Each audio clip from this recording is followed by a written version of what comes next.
नमस्कार दोस्तों, आकाशवाणी का लौड़ा केंद्र में आप सभी का स्वागत है। तो क्या हाल बा भाई लोग, आज हम फिर से रिएक्शन करे वाला बनी क्रेजी नंबर 1 के।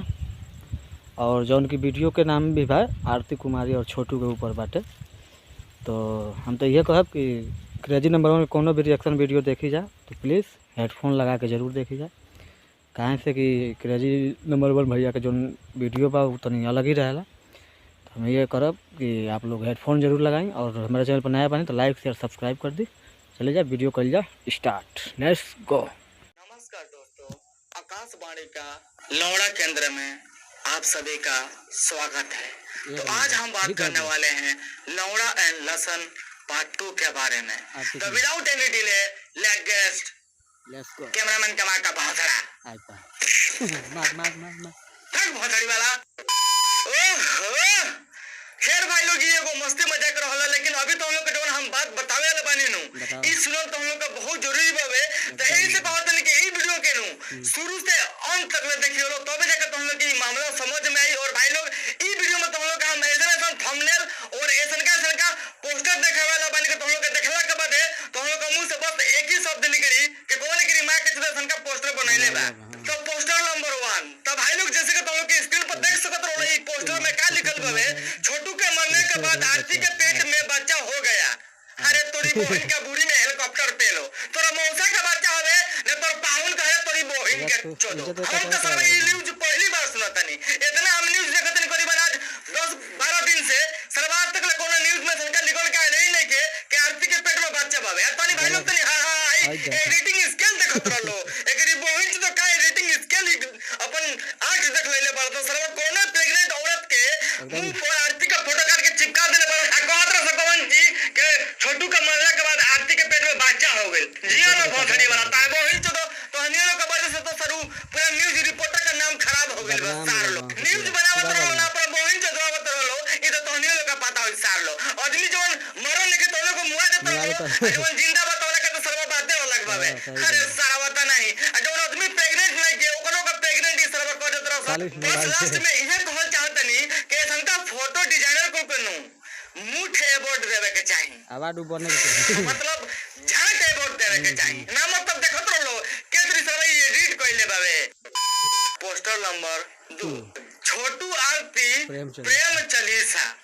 वाह ए भैया जी लो, जब इतना अच्छा से तुम लोग गाना बनावत रहलो तो कहियो लौड़ो चालीसा बना दलो, ओकरा बाद लहसुन चालीसा बना दलो, ओकरा बाद झाट चालीसा बना दलो, ओकरा बाद अपने बहन के दुआ बोलो सार लो। एकरा पहले सब आदमी के घर में दुख पड़ल बावे। एगो मतलब प्रेमिका को ओकर प्रेमी मर गइल, एगो मतलब बाप के ओकर बेटा खो गइल, एगो भाई के ओकर छोट भाई मर गइल। एही सब के लौड़ा चालीसा तो लहसुन चालीसा बनावल जरूरी बावे और उल्टा पुल्टा न्यूज़ बनावल जरूरी बा। व्यूज बढ़ाओ जरूरी। पोस्टर नंबर 3 छोटू के भाई अब करेंगे आज से शादी, पिया बड़ा खुलासा। और भाई लोग तो हम लोग हम लिटरली कहल चाहते नहीं, वीडियो के शुरू से अंत तक ले हम देखनी है। एकरा पर क्लिक कइला के बाद ई वीडियो में कोई जिक्र ना रहल के जौन छोटू कुमार यादव रहल हन इनकर बड़ भाई ई कहले बनन कि हम आरती कुमारी से शादी करम। हालांकि ई बात कहले बनन कि हम शादी करम तो हम कुछ नहीं बोला है, कुछ शादी करे के बात कहले बनन और केकरा बारे में केकरा से शादी करे के बात कहले बनन। ठीक बाबे ई क्लिप देख लो। आपके जो भाई हैं प्रेम प्रसंग के बारे में आपको बताए थे?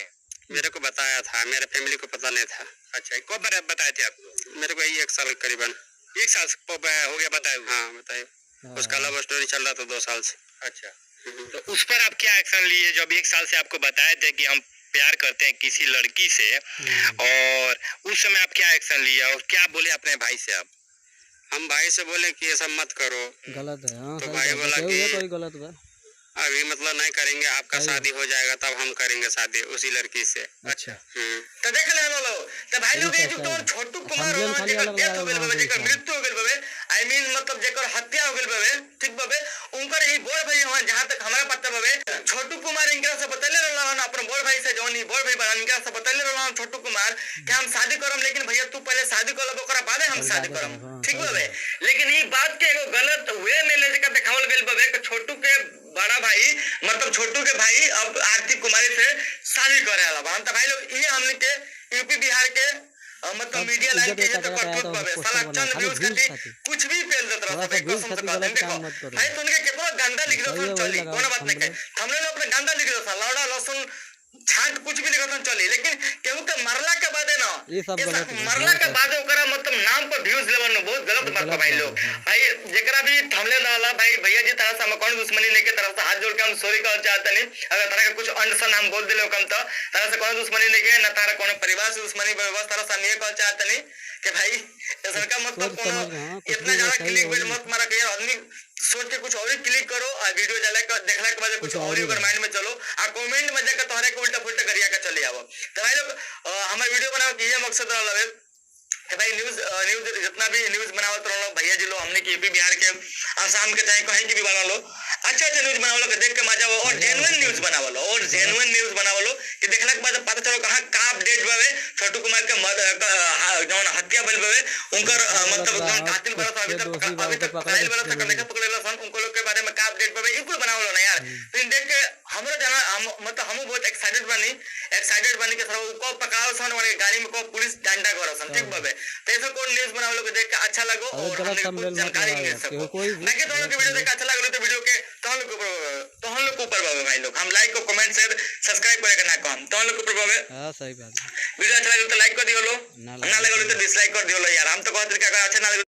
तो फाइनली गाइस वीडियो ख़त्म हो चुकल बा तो ये वीडियो आपके कैसन लागल है अब जैसे कि डेली हम कहले ही बानी कि 7 बजे तक आपके एक वीडियो जरूर डाल के दे मगर अभी नया चैनल पर तो व्यूज व्यूज नहीं है और तभी कोई दिक्कत नहीं है आइबे करी आज ना तो काल ना तो परसों एक ना एक दिन तो व्यूज आही के बा तो अगर वीडियो थोड़ा भी अच्छा लागल होके तो लाइक शेयर और एगो सब्सक्राइब जरूर चाहिए और ना अच्छा लागल होके तो भी लाइक कर दी और लागल होके तो भी लाइक कर दी तो फिर मिलल जाए कल 7-7:30 बजे फिर क्रेजी नंबर 1 के नहीं तो मनी मेराज के वीडियो के लेकर नहीं तो झगड़ू मत हो के ये 3 गो वीडियो में कोई भी कल 7 बजे एक वीडियो आएगा फिर मिलते हैं नेक्स्ट वीडियो में तब तक के लिए धन्यवाद बाय बाय।